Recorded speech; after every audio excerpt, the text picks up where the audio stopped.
আসসালামু আলাইকুম বন্ধুরা, কেমন আছেন আপনারা? আশা করি সবাই ভালো আছেন। আলহামদুলিল্লাহ আমিও ভালো আছি। আবারও একটি মিজানুর রহমান আজহারী ওয়াজ নিয়ে চলে এসেছি আপনাদের সাথে। আপনারা যারা যারা মিজানুর রহমান আজহারী ওয়াজ শুনতে ভালোবাসেন তারা ফুল ভিডিওটি দেখতে থাকান, আশা করি ভালো লাগবে। মেরাজ রজনীতে সৈয়দনা জিব্রাইল সিদরাতুল মুনতাহা পর্যন্ত গেলেন। ওইখান থেকে দুইটা ঝর্ণা বা নদী নেমে গেল। বিষ্ণু বললেন, জিব্রাইল, এই নদী দুইটা কোন নদী? সৈয়দনা জিব্রাইল বললেন, এই দুইটা নদী সিদরাতুল মুনতাহা থেকে পৃথিবীর দিকে নেমে গিয়েছে। এর একটা হচ্ছে ইরাকের ফোরাত নদী, আর একটা হচ্ছে মিশরের নীল নদী। এরপরে সৈয়দনা জিব্রাইল বললেন, ইয়া রাসূলুল্লাহ, ইয়া হাবিবাল্লাহ, এই জায়গার নাম হলো সিদরাতুল মুনতাহা। এখানে একটা বড়ই গাছ আছে। এইটা হলো আমার লাস্ট ডেস্টিনেশন, বর্ডার এরিয়া। এই বর্ডার এরিয়ার উপরে যাওয়ার ক্ষমতা আমার নাই। 1 ইঞ্চি উপরে গেলে আমার পাখাগুলোরে জ্বালিয়ে সারখার করে দিবে কে? সৃষ্টির শুরু থেকে আজ পর্যন্ত যত নবীর কাছে আমি ওহী নিয়ে দুনিয়ার বুকে নাজিল হয়েছে গো নবী, এই সিদরাতুল মুনতাহায় কান লাগিয়ে আল্লাহর কথা শুনেছি। আজ পর্যন্ত আমিও আল্লাহরে দেখি নাই। নবী গো, আমি তো আল্লাহরে দেখি নাই। এটা আমার লাস্ট এরিয়া।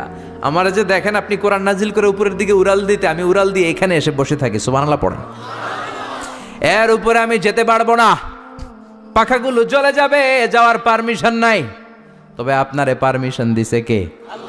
আমি এইখানে দাঁড়িয়ে রইলাম, আপনার মিটিং আল্লাহর সাথে শেষ করে আপনি নেমে আসেন গো নবী। নবী যান, আপনার মিটিং এর জন্য, আপনাকে সারপ্রাইজ দেওয়ার জন্য আপনার অপেক্ষায় আল্লাহ অপেক্ষমান। সুবহানাল্লাহ। তার মানে ফেরেশতা যেখানে শেষ, বিশ্বনবীর খেলা ওইখানে শুরু, ঠিক কি না? জিব্রাইল ওইখানে থেমে গিয়েছে, আর যেতে পারে না। জিব্রাইল যেখানে শেষ, বিশ্বনবীর যাওয়া শুরু। তার মানে মানুষ যদি শ্রেষ্ঠ হয়, সে ফেরেশতাকে ছাড়িয়ে যায়। আর মানুষ যদি নিকৃষ্ট হয়, তাহলে সে পশুকেও হার মানায়, ঠিক কি না? আপনি কখনো শুনছেন একটা সিংহ আর একটা সিংহকে মারে? একটা বাঘ আর একটা বাঘকে মারে না। একটা হরিণ আর একটা হরিণকে মারে না। একটা হাতি আর একটা হাতিকে হত্যা করে না। কিন্তু একটা মানুষ আর একটা মানুষকে হত্যা করে না। আপনি কখনো শুনবেন না যে একটা বাঘ আর একটা বাঘকে হত্যা করে 10 টুকরা করছে? শুনছেন? একটা হাতি আর একটা হাতিকে মেরে 30 টুকরা করছে? শুনছেন? কিন্তু মানুষ আর একটা মানুষকে শুধু নৃশংসভাবে হত্যাই করে না, হত্যা শেষে তাকে 10 টুকরা করে, 15 টুকরা করে, 30 টুকরা করে বস্তাবন্দি করে। চিল্লা এখন ঠিক কিনা? পাওয়া যায় না এরকম লাশ? গুম করে ফেলছে, ক্রস ফায়ার করে ফেলছে, মেরে ফেলছে, হাত পা বেঁধে, চোখে রশি বেঁধে, বস্তার ভিতরে ভরে ক্ষেতের মধ্যে ফেলে দিস। 3 দিন 4 দিন পর এরকম লাশটা ফুলে উঠছে, পাওয়া যায় না? পত্রিকায় বিভৎস লাশ দেখে আমরা অবাক হই। কোন প্রাণী এমনটা করে না। মানুষ মানুষকে মেরে টুকরা টুকরা করে। একটা ছাগল বনের সব ছাগলগুলোরে মেরে ফেলতে চায় না। একটা হাতি ওই জঙ্গল থেকে সব হাতিগুলোকে শেষ করে দিতে চায় না। কিন্তু মানুষ আগুন জ্বালিয়ে জনপদের পর জনপদ ছারকার করে দেয়, গুলি মেরে এলাকার পর এলাকা ঝাঁঝরা করে দেয়। দ্বিতীয় বিশ্বযুদ্ধের সময় আমেরিকা জাপানের 2টা সিটিতে 2টা বোমা মেরেছে, হিরোশিমা নাগাসাকি। হিরোশিমাতে মেরেছে লিটল বয়, নাগাসাকি শহরে ফেলেছে ফ্যাটম্যান। যে বোমা মারতেছে নিচে, ওই পাইলটগুলো মানুষ না? মানুষ। আর যাদেরকে মারার জন্য মারতেছে তারাও কি মানুষ? মানুষ এতটাই নিকৃষ্ট হতে পারে, সে তার জনপদের সবাইকে সারখার করে দেয়, তার গোষ্ঠীর সবাইকে মেরে ফেলতে কুণ্ঠাবোধ করে না। চিল্লা এখন ঠিক কিনা? এজন্য আল্লাহ ডেকে বললেন, লাহুম কুলুবুল্লা ইয়াফকাহুনা বিহা ওয়া লাহুম আ'য়ুনুল লা ইউবসিরুনা বিহা ওয়া লাহুম আযানুল লা ইয়াসমাউনা বিহা উলাইকা কাল আনআমি বাল হুম আদাল উলাইকা হুমুল গাফিলুন। আল্লাহ বললেন, ওদের চোখ আছে, ওরা চোখ দিয়ে দেখে না। হৃদয় আছে, হৃদয় দিয়ে তার ভাইয়ের জন্য তার মায়া লাগে না। কান দিয়ে আকুতি চিৎকার এই কথাগুলো শুনতে পায় না। উলাইকা কাল আনআম, দেখতে এদের হাত আছে, পা আছে, চোখ আছে, দেখতে মানুষের মতো, আসলে এগুলো মানুষ না, এগুলো পশু। বলহুম আদাল, পশুর চেয়েও খারাপ, ঠিক কিনা? এগুলো শুধু পশুই না, এগুলো পশুর চেয়েও খারাপ। তো এই কোরআন যদি আপনি পড়েন, আপনার এই পশুত্বের মনোভাবটা দূর হয়ে যাবে, আপনি মানুষের মতো মানুষ হতে পারবেন, ঠিক কিনা? এজন্য আল্লাহ মানুষের নামে একটা সূরা দিলেন, সূরার নাম আল ইনসান। সূরার নাম সবাই বলেন আরো জোরে। ইনসান মানে কি? আরো জোরে কন। আমরা সবাই কি? মানুষ। মানুষ নিয়ে মানুষের মধ্যেও কৌতূহলের শেষ নাই। বিজ্ঞানীদের মতে মানুষ হচ্ছে হোমোস্যাপিয়েন্স গ্রুপের একটা প্রজাতি, যার বিবেক আছে, বাক শক্তি আছে, বুদ্ধি আছে, চেতনা আছে, উপলব্ধি করার মতো ক্ষমতা আছে। চিল্লা এখন ঠিক কিনা? মানুষের আসল রূপটা কি, মানুষ আসলে কেমন, এ নিয়ে মানুষেরই গবেষণার শেষ নাই। আপনারা একজন জার্মানি দার্শনিক আছে কার্ল মার্কস, নাম শুনে থাকবেন, শুনছেন না? উনি অনেক গবেষণা করে পাইলেন মানুষ হচ্ছে পেট সর্বস্ব জীব।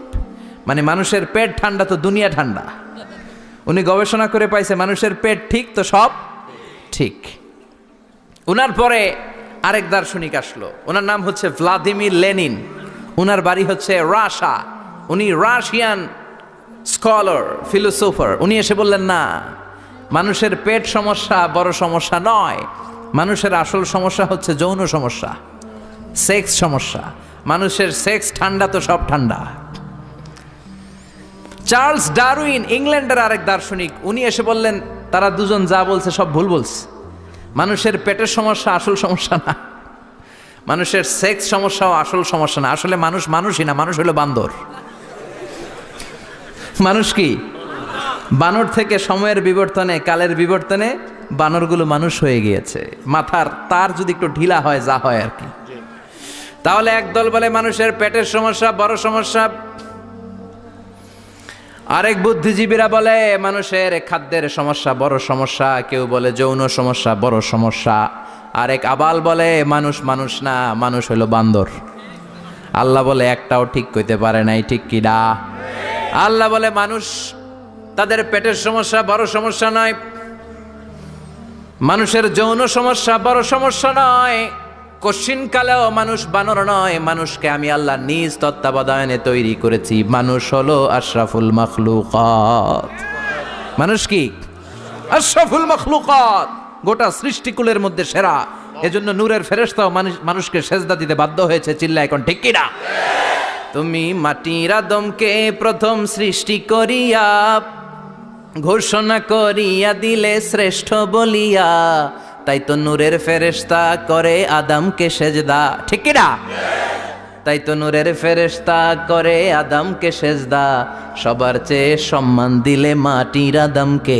পড়েন আল্লাহু আল্লাহু তুমি জাল্লে জালালুহু, শেষ করা তো যায় না গে তোমার গুণগান। আল্লাহু আল্লাহু সুবহানাল্লাহ পড়েন। আল্লাহ বলেন পেটের সমস্যা সমস্যা, কিন্তু আসল সমস্যা না। মানুষের যৌন সমস্যা বড় সমস্যা, কিন্তু আসল সমস্যা না।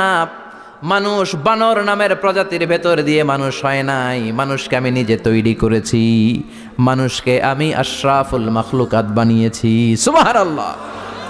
বুখারীর বর্ণনা, লাম্মা খালাকাল্লাহু আদম ওয়া কানা তুলুহু 60 যিরাআন।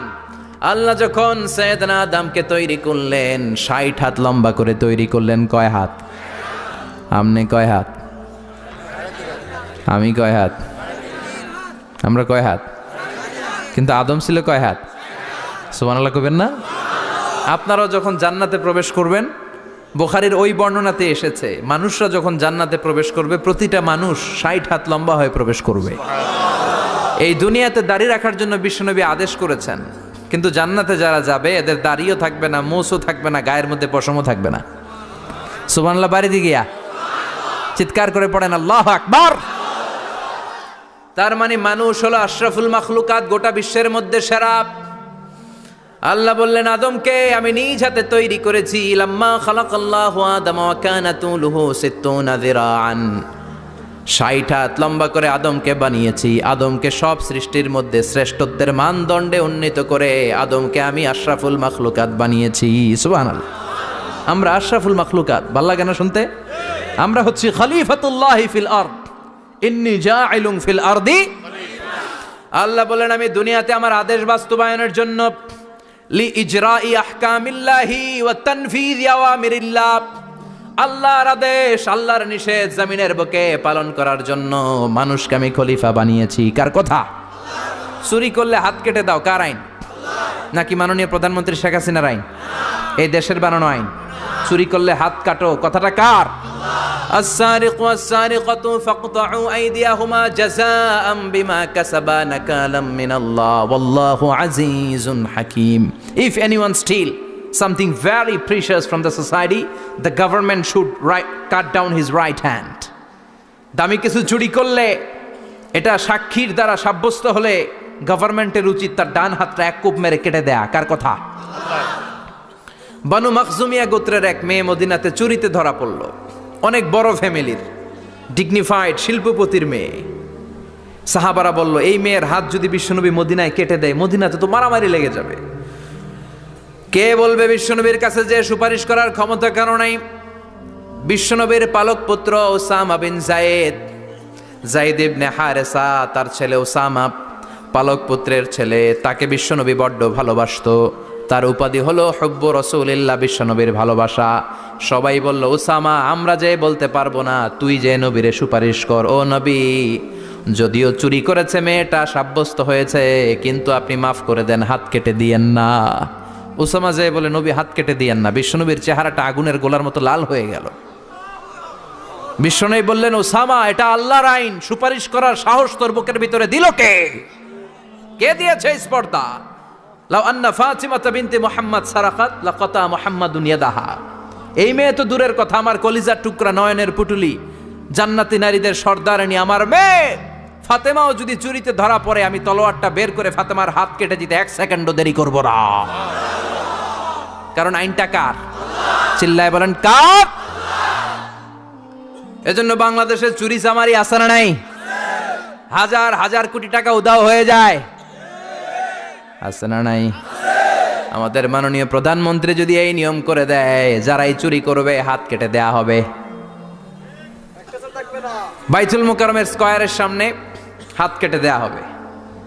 আর প্রতিটা চ্যানেল লাইভ ব্রডকাস্ট করবে, এটা সরাসরি সম্প্রচার, আমরা সবাই দেখবো কেমনে চোরদের হাত কাটে। এই নিয়ম যদি আমাদের মাননীয় প্রধানমন্ত্রী করে দেয়, দেশে আর চোর খুঁজে পাওয়া যাবে? কথা কন। তবে এই চোর লাউ চোর, ডাইল চোর, মুরগি চোর না, যারা হাজার কোটি টাকা মেরে দেয়। এক সিগনেচারে দেশের 10,000 কোটি টাকা নাই, চিল্লায় বলো ঠিক কিনা? এই চোরদের বিচার যদি করা যেত, তাহলে এই দেশে আর দুর্নীতি থাকতো না। দুর্নীতি দমন কমিশনের দরকার হতো না। মন্ত্রীদের রাতের ঘুম হারাম হতো না। এটা মদিনার সমাজ হয়ে যেত, শান্তির বাংলাদেশ হয়ে যেত, ঠিক কিনা? এজন্য আল্লাহ বললেন, গোলাম এই জমিনের ভেতরে চুরি করলে হাত কেটে দিবা, জিনা ব্যভিচার করলে ডেথ পেনাল্টি, ক্যাপিটাল পানিশমেন্ট, মৃত্যুদণ্ড, সর্বোচ্চ শাস্তি, ঠিক কিনা? আপনাদের নোয়াখালীর কোথায় যেন একটা মেয়ে ধর্ষিতা হয়েছে, সুবর্ণচর, এটার বিচার হয়েছে না? প্রক্রিয়াধীন হচ্ছে, সবাই অ্যারেস্ট হচ্ছে। এজন্য ইসলাম দিয়ে যদি আইন কায়েম করা হয়, 24 ঘন্টার আলটিমেটামে সব বিচার হয়ে যাবে, যেরকম ঠিক কিনা? ইসলাম বলে চোরের হাত কেটে দাও। জেনা ব্যভিচার করলে ডেথ পেনাল্টি, সৌদি আরবে হেড অফ করে, গলা কেটে ফেলে। বাংলাদেশেও যদি এটা করা যেত, খবর হয়ে যেত, আর কোন ধর্ষক বাংলার জমিনে জন্মাতো না, চিল্লায় বলো ঠিক কিনা? আল্লাহ বলেন, আমি মানুষকে খলিফা বানিয়েছি আমার এই হুকুম আহকামগুলো বাস্তবায়নের জন্য। সব সৃষ্টিকুলের মধ্য থেকে মানুষকে আমি বানিয়েছি আশরাফুল মাখলুকাত। আবার মানুষকে বানিয়েছি আমি আমার খলিফা। আবার মানুষের চেহারাটা আমি আল্লাহ সব চাইতে সুন্দর করে তৈরি করেছি। সুবহানাল্লাহ।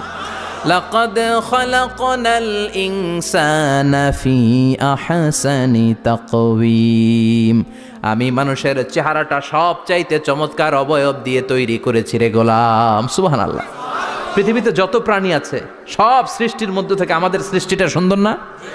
আপনি হিউম্যান অ্যানাটমি নিয়ে যদি গবেষণা করেন, কেমনে আল্লাহ আমাদের এখানে হার্ট দিলেন, লাঞ্চ দিলেন, হ্যাঁ, তারপরে 206টা হাড্ডি দিলেন, হাড্ডিগুলো আবার ব্যান্ড করা যায়, দেখছেন? বাঁকা করা যায় না? এটা বাঁকা করা যায়। বাঁকা না করলে আপনি খাইতে পারতেন? ক্রিকেট যারা খেলো, পেস বল করতে পারতা? স্পিন বল, হ্যাঁ, অফিস স্পিন, লেগ স্পিন, কয় হুজুরও জানে কেমনে রে, তোর থেকে শিখছি বেটা। তো এই যে ছেলেপেলারা এরকম অফ স্পিন করে, লেগ স্পিন করে, এগুলো হচ্ছে আল্লাহর দেয়া কারিশমা। হাত ঘুরানো যায়। আল্লাহ যদি এটাকে এরকম ব্যান্ড করার সুযোগ না দিতেন, করতে পারতাম? আবার এইখানেও বাঁকা করার সুযোগ আছে না নাই? এইখানেও আছে না নাই? আবার এইখানেও আছে না নাই?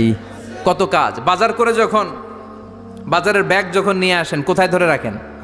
আঙ্গুলে ধরে রাখতে হয়। ক্যারাম যখন খেলো, কি দিয়ে টোকা মারো? সুবহানাল্লাহ কয় না পোলাপান? আহা, কত খেলার সিস্টেম আল্লাহ দিলেন। আবার ক্রিকেটের মধ্যে 2 আঙ্গুল তুললে কি? ওই যে সব মুখস্থ। আবার 1 আঙ্গুল তুললে কি? দেখছেন ঘটনা?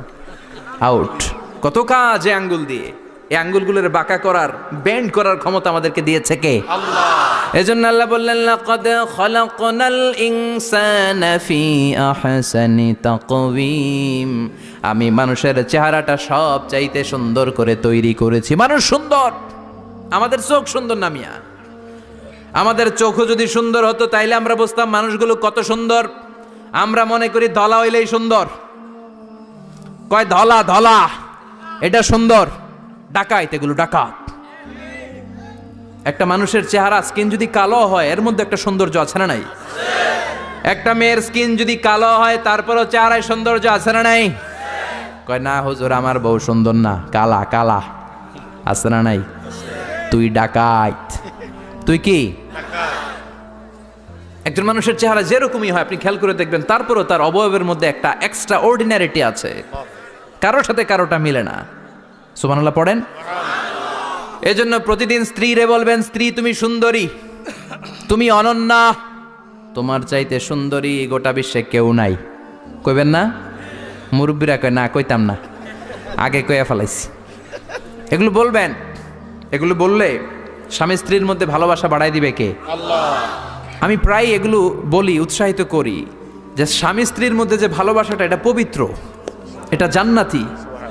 এই ভালোবাসা জান্নাতে শুরু হয়েছিল সাইয়েদনা আদম আর হাওয়ার মধ্য দিয়ে। চিল্লা এখন ঠিক কিনা? স্বামী স্ত্রী দুইজনে একের হাতের সাথে আরেকজনের হাত মিলালে হাতের সগীরা গুনাহ মাফ করে কে? আল্লাহ। স্ত্রীর চেহারার দিকে নজর করে তাকালে চোখের গুনাহ মাফ করে দেয় কে? আল্লাহ। স্ত্রীর জন্য প্রতি মাসে যে খরচ দেন, এই টাকাগুলো সদকা দেওয়ার সওয়াব আছে না নাই? আছে।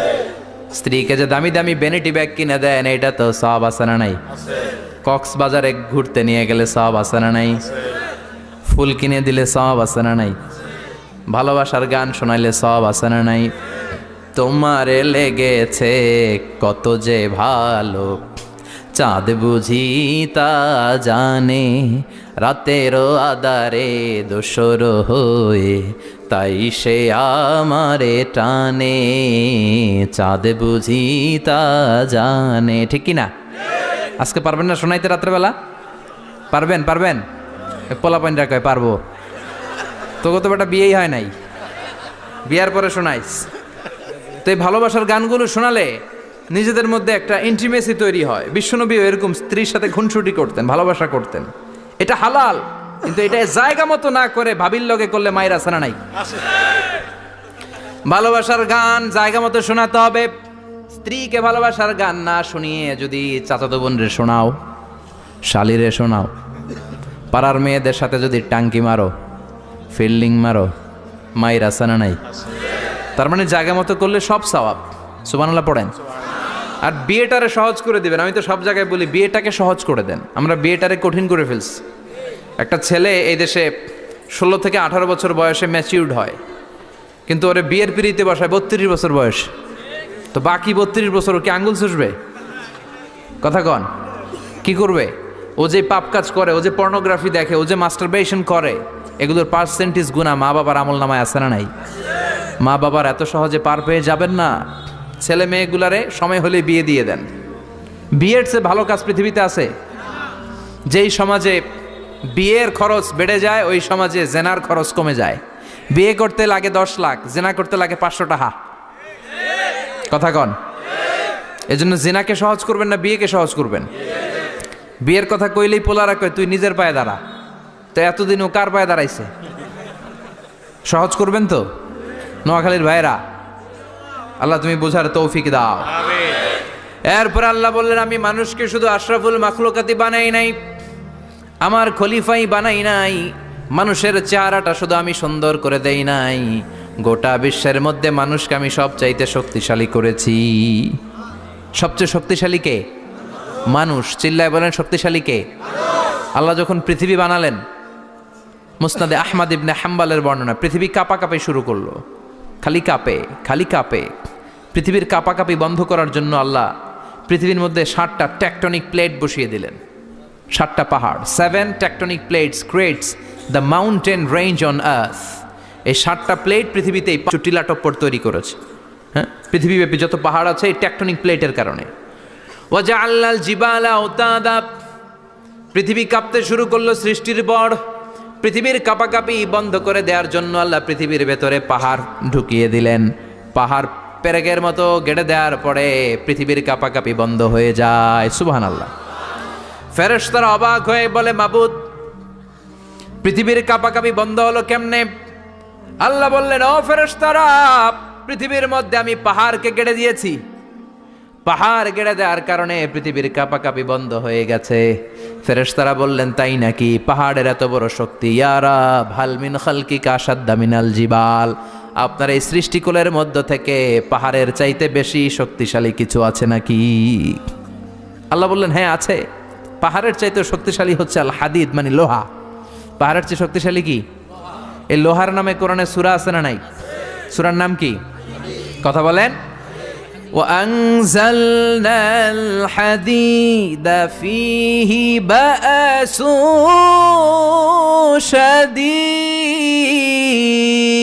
شديد। আমি আকাশ থেকে জমিনের মধ্যে হাদিদ মানে লোহা পাঠিয়েছি। লোহার মধ্যে আছে প্রচন্ড শক্তি। ওয়া মানাফিউ লিন্নাস, লোহার মধ্যে আছে মানুষের জন্য উপকার। পৃথিবীতে এমন কোনো জিনিস নাই যে এই জায়গায় লোহা নাই, ঠিক কি না? বিমান বানাতে লোহার দরকার আছে না নাই? ঘড়ি বানাতে দরকার আছে না নাই? আংটি বানাতে দরকার আছে না নাই? গাড়ি বানাতে, বাড়ি বানাতে, সব বানাতে কি লাগে? লোহা। আল্লাহ বললেন লোহা সবচেয়ে শক্তিশালী। এটা পাহাড়ের চেয়েও শক্তিশালী, কারণ লোহা পাহাড়ের মধ্যেও ঢুকায় দেওয়া যায়, ঠিক কি না? ফেরেশতারা বললেন, আল্লাহ, হাল মিন খালকিকা আশাদ মিনাল হাদিদ, আপনার এই সৃষ্টিকুলের মধ্যে থেকে লোহার চাইতেও কি শক্তিশালী কিছু আছে? আল্লাহ বললেন, নাআম আছে। লোহার চাইতে শক্তিশালী হলো আন্নার, মানে আগুন। আগুনের স্পর্শ পেলে লোহা গলে যায়, ঠিক কি না? আগুন জ্বালিয়ে দিলে লোহা অস্তিত্ব হারিয়ে ফেলে, লোহা গলে যায়। ফেরেশতারা বলল, আল্লাহ, হাল মিন খালকিকা আশাদ্দা মিনান নার, আপনার সৃষ্টির মধ্য থেকে আগুনের চাইতেও শক্তিশালী কিছু আছে নাকি?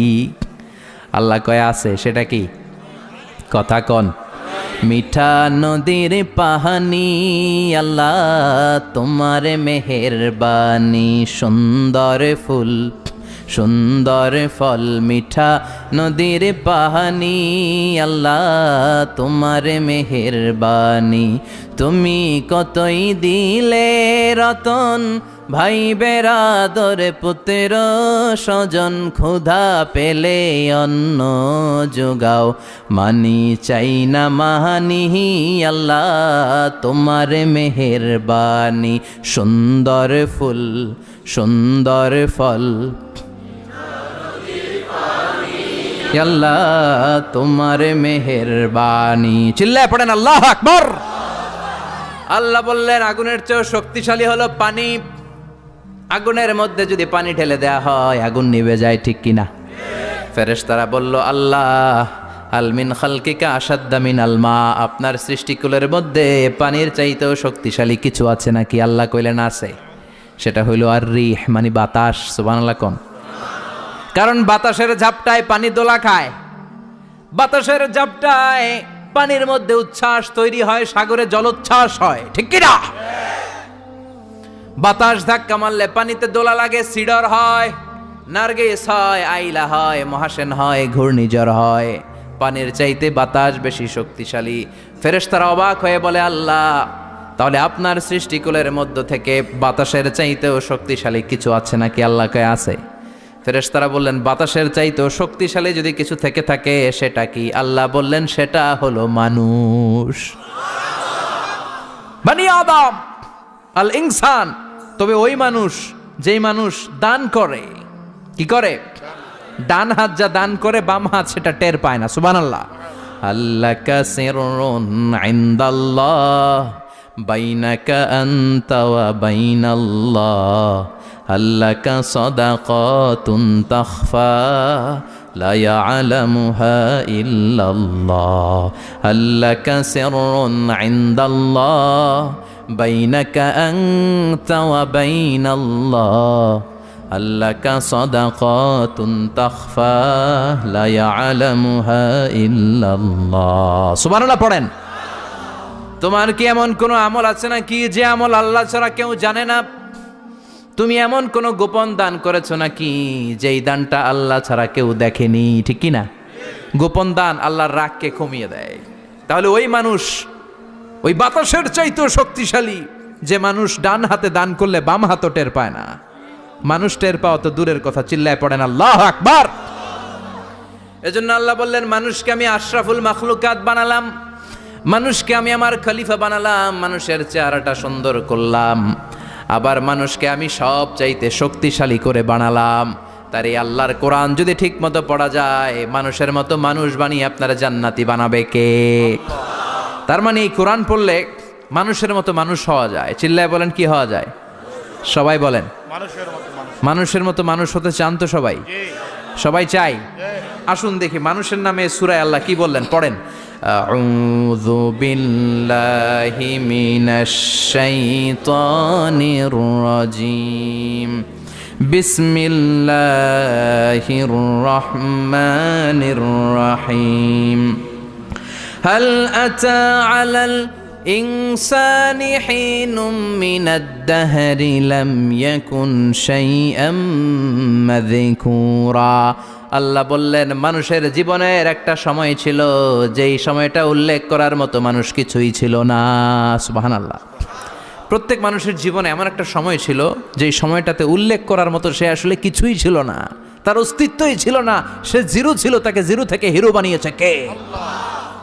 হাল আতা আলাল ইনসান, এই হাল হচ্ছে ইস্তেফাম তাকরীরি বিমানা কাদ আতা আলাল ইনসান। অবশ্যই অবশ্যই মানুষের জীবনে এমন একটা সময় এসেছে, লাম ইয়াকুন শাইআম মাযকুরা, উল্লেখ করার মতো সে কিছুই ছিল না। কার কথা? মুফাসসিরিন একরাম ইনসান দ্বারা এখানে দুইটা জিনিস বুঝিয়েছেন, এক হলো সাইয়েদনা আদম, আর এক হলো আমরা সবাই। এই পৃথিবীতে মানুষ বানানোর তিন ক্যাটাগরি। ক্যাটাগরি নাম্বার 1, মাও নাই বাবাও নাই। এই সিস্টেমে আল্লাহ কার বানাইছে? কথা বলেন। আবার শুধুমাত্র মা আছে বাবা নাই, এই সিস্টেমে কাকে বানালেন? আবার বাবাও আছে মাও আছে, এই সিস্টেমে কারে বানালেন? আমাদেরকে বানালেন। আবার সাইয়েদনা আদমকে আল্লাহ যখন বানালেন, তিনি বানালেন মিন তিনিন লাযিব, এঁটেল মাটি থেকে বানালেন। এঁটেল মাটি দিয়ে কাঠামো বানানো যায় না, স্ট্রাকচার করা যায় না। এঁটেল মাটি জমিন থেকে নিয়ে আল্লাহ রেখে দিলেন 40 বছর। চিল্লায় বলেন, কয় বছর? আর আকাশকে বললেন, ইয়া সামা ওয়ামতিরি আলাইহি 40 সানা, ও আকাশ এই মাটির উপরে 40 বছর তুমি বৃষ্টি দাও। 40 বছর এঁটেল মাটির উপরে বৃষ্টি জমতে জমতে জমতে জমতে এটা হয়ে গেল হামাইম মাসনুন, কাদামাটি। সুবহানাল্লাহ পড়েন। কাদামাটি থেকে গেল 40 বছর। কাদামাটি থেকে আল্লাহ সাইয়েদনা আদম আলাইহিস সালামের ডাইস বানালেন। তারপরে আল্লাহ সূর্যরে বললেন, ইয়া শামসু হাররিকি আলাইহি 40 ইয়াউমা, ও সূর্য এবার আদমের কায়ার উপরে, মূর্তির উপরে তুমি 40 বছর সূর্যের আলো দাও। 40 বছর সূর্যের প্রখর ও তীব্র তীর্যক তাপে এবং কিরণে আদম হয়ে গেছে এখন সলসলিন কাল ফাখার, টোকা মারলে ঠন ঠন করে। সুবহানাল্লাহ পড়ে। এখনো রুহের ফুৎকার দেয় নাই এখনো, কিন্তু কেটে গেছে 120 বছর। 340 কত? 120 বছর চলে গেল। এই বিশাল লম্বা সময়ে আল্লাহ বললেন, লাম ইয়াকুন শাইআম মাযকুরা, উল্লেখ করার মতো আদম কিছুই ছিল না। রুহের ফুৎকার যেহেতু দেয় নাই 140 বছর, এটা এঁটেল মাটি, পরে ছিল কাদামাটি, এরপরে হয়েছে মূর্তি, ঠনঠনে মূর্তি। উল্লেখ করার মতো আদমের জীবনে 124 বছরে কিছুই ছিল না। চিল্লায় বলেন, ঠিক কিনা? আবার আমরাও যারা সলিমুদ্দি কলিমুদ্দি, আমরাও আমাদের মায়ের পেটের ভেতরে প্রথমে ছিলাম 40 দিন। বুখারীর বর্ণনা, ইন্না হাদাকুম ইউজমাউ খালকুহু ফি বাতনি উম্মিহি 40 ইয়াওমান সুম্মা ইয়াকুনু নুতফাতান মিসলা যালিক সুম্মা ইয়াকুনু আলাকাতান মিসলা যালিক ফায়াতি ইলাইহিল মালাকু ফায়ানফাখু ফীহির রূহ। আমরা যারা সলিমুদ্দি কলিমুদ্দি, আমরা আমাদের মায়ের পেটের ভেতরে 40 দিন ছিলাম নুতফা। এক ফোঁটা বীর্য। তারপরে 40 দিন ছিলাম আলাকা, রক্তপিণ্ড। তারপরে 40 দিন ছিলাম মদগা, গোশতপিণ্ড। 3 40 120 দিন। কয় দিন? এই 120 দিনের লম্বা সময়ে লাম ইয়াকুন শাইআম মাযকুরা, উল্লেখ করার মতো আমরা আসলে কিছুই ছিলাম না, কারণ মানুষই তো হয় নাই, ডিফর্ম বেবি, এখনো দেহের আগাগোড়া কিছু হয় নাই। 120 দিন পর ফেরেশতা এসে আমার দেহের মধ্যে ফুৎকার দিয়ে যায়, তখন আমার হার্ট পার্টিশন চালু হয়ে যায়, আমার হার্টবিট চালু হয়, সিস্টলিক ডায়াস্টলিক, এই যে ধপ ধপ ধপ, এই প্রেশারটা ছাড়া মানুষ বাঁচে? ফুসফুসের কাজ কি? খালি ধপ ধপ করে, দম টানে আর দম নেয়, দম ফুরাইলে ঠুস। আয় রে মানুষ রঙিন ফানুষ, দম ফুরাইলে তবু তো ভাই কারোরই নাই একটুখানি। হায় রে মানুষ রঙিন ফানুষ, রঙিন ফানুষ, হায় রে মানুষ। সুবহানাল্লাহ।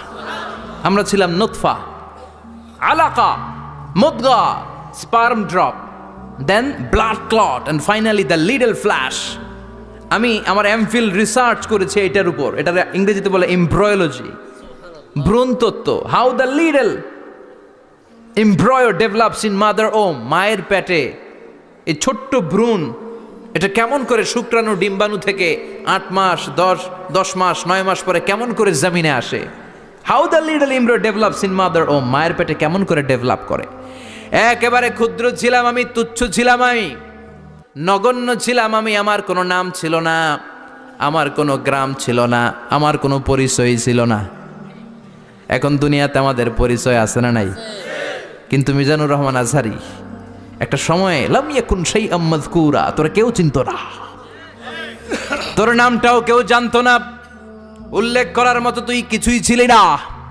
এটা দিয়ে আল্লাহ বুঝাতে চাইলেন তোর কিছুই ছিল না, জিরো থেকে আমি হিরো বানালাম। ক্ষমতার দাপট দেখাবি না, ক্ষমতার অহংকার দেখাবি না, টাকা পয়সার গরম দেখাবি না। 2 দিনের টাকার মালিক হয়ে ওর পা জমিনে লাগে না, এরকম টাকা তা ছেড়ে নাই। লাম ইয়াকুন শাইআম মাযকুরা, তোর চেয়ে বড় ক্ষমতাশীল ছিল ফেরাউন। আল্লাহ ছাড় দিয়েছে, ছেড়ে দেয় নাই, ঠিক কি না? নমরুদরে ছাড় দিয়েছে, ছেড়ে দেয় নাই, ঠিক কি না? আবু জাহেলকে ছাড় দিয়েছে, ছেড়ে দেয় নাই, ঠিক কি না? এখনো যারা গাদ্দারি করে, ইসলামের বিপক্ষে কথা বলে, ইসলামকে জমিনের ভিতর গেড়ে দিতে চায়, দেখা যায় আল্লাহ ওদেরকে ছাড় দেয়, কিন্তু ছেড়ে দেবে না। চিল্লায় কও ঠিক কি না? পৃথিবীতে কেউ তো স্থায়ী হয় না, হোক না সে ফেরাউন কিবা নমরুদ। কেউ ভাবে চিরদিন রয় না, কেউ ভাবে চিরকাল রয় না। কেউ থাকতে আসে নাই, এত বড় বড় দাপটওয়ালারা সব শেষ। আমি তো প্রায় জায়গায় বলি, আমি ফেরাউনের লাশটা নিজে দেখে এসেছি, যেহেতু আমি আল আজহার ইউনিভার্সিটির স্টুডেন্ট। 200 পাউন্ড লাগে দেখতে, আমি দেখছি ফ্রি। আমার আল আজহারের জামিআতু আল আজহার শরীফের একটা কার্ড ছিল, ওইটা দেখাইলে সব ফ্রি, ফ্রিতে দেখে আসছি। ঢুইকেই দেখি ফেরাউন চাচা শুয়ে রয়েছে। আমি বললাম, ফেরাউন চাচা কেমন আছো? How are you, what's up man? কোনো আওয়াজ নাই। আমি জিজ্ঞেস করেছি তাকে, কেমন আছো তুমি, কি অবস্থা, কেমন যাচ্ছে তোমার, হোয়াটসঅ্যাপ? কোনো আওয়াজ নাই। আমি অবাক হয়েছি, এই লোকটার হুঙ্কারে মিশরের জমিন থার থার করে কাঁপতো, আজকে ওরা শেষ করে দিছে কে? আজ আছে কাল নাই, ঠুস, দম ফুরাইলে। এজন্য আল্লাহ বললেন, হাল আতাব আলাল ইনসানি হিনুম মিনাদ দাহরি লাম ইয়াকুন শাইআম মাযকুরা। মানুষের জীবনে এমন একটা সময় ছিল, উল্লেখ করার মতো সে কিছুই ছিল না। আমরা যে কত ক্ষুদ্র ছিলাম আপনি কল্পনাও করতে পারবেন না। ফালইয়ানযুরিল ইনসানু মিম্মা খুলিকা, খুলিকা মিম্মা ইন দাফিক ইয়াখরুজু মিন বাইনিস সুলবি ওয়াত তারাইব। বাবার পৃষ্ঠদেশ থেকে, মায়ের বক্ষদেশ থেকে দুইটা মিলিত হয়ে মায়ের জরায়ুর ভেতরে তোরে সেট করলো কে? আমরা ছিলাম শুক্রাণু। শুক্র চিনেন? স্পার্ম। শুক্রও ছিলাম না আমরা, শুক্রাণু মানে শুক্রের অণু। ডিম্ব আমরা ছিলাম না, আমরা ছিলাম ডিম্বাণু মানে ডিম্বের, আরবিতে বলে আল বুয়াইদা আল উনসাউইয়া। 1 ফোঁটা বীর্যের ভেতরে, 1 ফোঁটা শুক্রের ভেতরে 20 কোটি অণু থাকা লাগে। ওই 20 কোটির একটা ছিলাম আমি, 20 কোটির একটা ছিলেন আপনি। উল্লেখ করার মতো আমি কিছুই ছিলাম না, আমরা কিছুই ছিলাম না। চিল্লা এখন ঠিক কিনা? আল্লাহ বললেন লাম ইয়াকুন শাইআম মাযকুরা, কিছুই ছিল না। স্পার্ম ড্রপ আর ওভাম দুইটাকে মিলিয়ে আমি আল্লাহ করে ফেললাম জাইগোট, সেইটারে আমি বানালাম এমব্রয়ো, ভ্রূণ, ব্যাঙ্গাচির মতো। শীত বর্ষাকালে বৃষ্টির পরে দেখবেন ব্যাঙের বাচ্চাগুলো খালি ছোটাছুটি করে, তাই না? কালো কালো দেখা যায় না? আমি আপনি আমরা প্রত্যেকে এরকম ব্যাঙের বাচ্চার মতো ছিলাম। হাত পা তো দূরের কথা, ব্যাঙের বাচ্চার মতো ছিলাম। মায়ের জরায়ুর দেয়ালে লেপ্টে ছিলাম। আমাদের হাত ছিল না, আমাদের পা ছিল না, কিচ্ছু ছিল না। সেখান থেকে আল্লাহ আমাদেরকে বড় করতে লাগলেন। এরপরে আমরা হয়ে গেলাম ফেটাস, ডেভেলপড স্টেজ। 120 দিন পরে আল্লাহ তাআলা আমাদের রুহের ফুৎকার দিলেন, আমার হার্ট দিলেন, আমার লাংস দিলেন, আমার গল ব্লাডার দিলেন, আমার কিডনি দিলেন, আমার লিভার দিলেন, আমার ইন্টেস্টাইন দিলেন। আমার দেহের ভিতরে তিনি রক্ত ঢুকিয়ে দিলেন। আমার কলবের এই ধাক্কাধাক্কি শুরু হয়ে গেল। আল্লাহ বললেন এই কলবটা সব চাইতে দামি অঙ্গ, কলবের মধ্যে জিকির ভরতে হবে কার? লা ইলাহা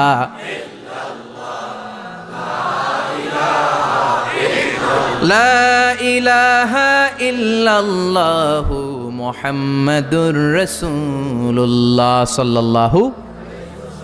কলবের ভেতরে ভরতে হবে আল্লাহর জিকির। অনেকেই কলবের ভেতরে ভরে আয়না, আছে না নাই? আয়না বসাইয়া দে মোর দয়াল বাবা, কেল্লা কাবা আহেনার কারিগর, আয়না বসাইয়া দে মোর। তোর বাবার কলবেই তো আয়না নাই, তোরে কি আয়না দিবে বেটা? বিশ্বনবী কখনো বলেছেন কলবে আয়না বসাতে? বিশ্বনবীর সাহাবারা কলবে বসাতে হবে আল্লাহর জিকির। আলা বিযিক্রিল্লাহি তাতমাইন্নুল। দুনিয়ার কোনো কিছু কলবকে ঠান্ডা করতে পারে না, একমাত্র চিল্লা এখন ঠিক কিনা? এজন্য আল্লাহ বললেন হাল আতা আলাল ইনসানি হিনুম মিনাদ দাহরি লাম ইয়াকুন শাইআম মাযকুরা। প্রতিটা মানুষের জীবনে এমন একটা সময় ছিল উল্লেখ করার মতো কিছুই ছিলাম না। এই আয়াতটা যখন ইসলামের প্রথম খলিফা বিশ্বনবীর ডান হাত সাইয়েদনা আবু বকর পড়তেন, তিনি শুধু কান্না করতেন, চোখের পানি ফেলতেন আর বলতেন লাইতাহা তাম্মাত, হায় হায় আমার পুরো জীবন যদি এভাবেই কেটে যেত। লাম ইয়াকুন শাইআম মাযকুরা, মায়ের পেটের ভিতরে যখন ছিলাম কিছুই যখন ছিলাম না, এরকমই যদি থাকতাম কতই না ভালো হতো। লা নাবতালি ওয়ালা নালিদ, জন্মগ্রহণ করতাম না, পরীক্ষার সম্মুখীন হতাম না, জীবনটা যদি এমনিই কেটে যেত কতই না ভালো হতো। এজন্য আল্লাহ বললেন প্রতিটা মানুষের জীবনে এমন একটা সময় ছিল উল্লেখ করার মতো সে কিছু ছিল। এরপর আল্লাহ বললেন ইন্না খলাকনাল ইনসানা মিন নুতফাতিন আমশাজিন নাবতালি ফাজআলনাহু সামিআন বাসীরা। নিশ্চয় আমি মানুষকে জমাট বাঁধা মিশ্রিত নুতফা থেকে তৈরি করেছি। বাবার শুক্রাণু মায়ের ডিম্বাণু দুইটাকে মিলিয়ে দিল কে? জরায়ের ভিতরে সেট করলো কে? আল্লাহ বললেন ফি কারারিম মাকিন, গোপনতম প্রকোষ্ঠে, যেই প্রকোষ্ঠে কোনো কবিরাজের কবিরাজি কাজে লাগে নাই, কোনো ডাক্তারের ডাক্তারি কাজে লাগে নাই, কিন্তু 9টা মাস ধরে খাবার পানি আর অক্সিজেন তোরে দিছে কে? আল্লাহ। আবার আল্লাহ বললেন ফি যুলুমাতিন সালাস, 3টা প্যাকেট পড়িয়ে তোরে আমি রেখেছি, যতটুকু টেম্পারেচারে রাখলে তুই বেঁচে থাকবি ততটুকু টেম্পারেচারে তোরে রেখেছে কে? এজন্য আল্লাহ বললেন মিন নুতফাতিন আমশাজিন নাবতালি, তারপরে তোকে আমি পরীক্ষা করতে শুরু করলাম দুনিয়ায়। দুনিয়াতে আমাদের জন্য পরীক্ষা আছে না নাই? যে আল্লাহর কাছে যত প্রিয় তার পরীক্ষাও তত। আসাদুন নাসি বালাআন আল আম্বিয়া, দুনিয়ার মধ্যে সব চাইতে বেশি আল্লাহ পরীক্ষা করেছেন নবীদের, ঠিক কি না? সাইয়েদনা ইউসুফ আলাইহিস সালাম 10 বছর জেলে বন্দী ছিলেন, বিশ্বনবী 3 বছর জেলে বন্দী ছিলেন। শিয়াবে আবি তালেবের জেলখানায় বিশ্বনবী ছিলেন কি ছিলেন না? এজন্য জেল জরিমানা মুমিন ভয় পায় না, ঠিক কি না? আল্লাহ বললেন নাবতালি, তোকে আমি পরীক্ষা করব ভয় দিয়ে, ক্ষুধা দিয়ে, সম্পদের হানি ঘটিয়ে, প্রাণ নাশের হুমকি দিয়ে। ইসলামের কথা বলা এত সোজা না। আপনি ইসলামের কথা বলবেন, আপনার বিরুদ্ধে ষড়যন্ত্র আছে না নাই? কিন্তু এগুলো দেখার আমাদের সময় আছে নাকি? আমরা কোরআনের কথা বলেই যাব, কোরআনের শান্তির বাণী বিশ্বব্যাপী আমরা ছড়িয়েই দিব, ঠিক কি না? আল্লাহ পাক আমাদের সবাইকে কথাগুলো বোঝার ও আমল করার তৌফিক দান করো। ভিডিওটি ভালো লাগলে একটি লাইক, কমেন্ট ও শেয়ার করে পাশে থাকবেন বন্ধুরা। আরও নতুন নতুন ভিডিও পেতে চ্যানেলটি সাবস্ক্রাইব করে পাশে থাকবেন বন্ধুরা। যারা ভিডিওটি শেষ পর্যন্ত দেখেছেন তাদের জন্য অনেক অনেক ভালোবাসা থাকলো।